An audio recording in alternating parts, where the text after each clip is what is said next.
How to withdraw money on Etoro. Hey guys, welcome back. In this video, I'm going to walk you through the steps on how you can withdraw money on Etoro.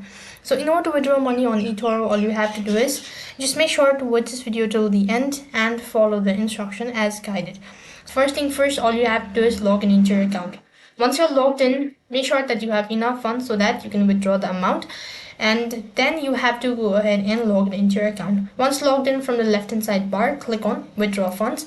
And then you'll be taken to this page where it's going to ask you to enter in the exact amount that you wish to withdraw, and your total balance will also be displayed right over here. So click on the submit button once you're done entering the amount.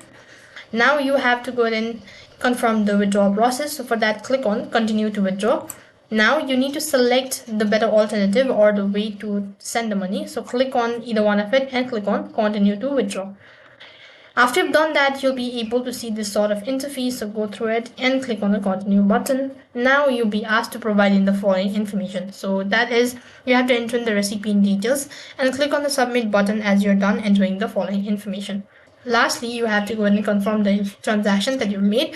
So if you're sure about it, then you'll be taken to this page where you need to go ahead and select the next button in order to confirm the transaction. And it's going to take a couple of minutes in order to complete the transaction. So till then, you can wait patiently, and that's basically how you can withdraw money on Etoro. That is all for this video. I hope the video was helpful. Make sure to like, share, and subscribe to our channel. Thank you for watching. See you in the next video.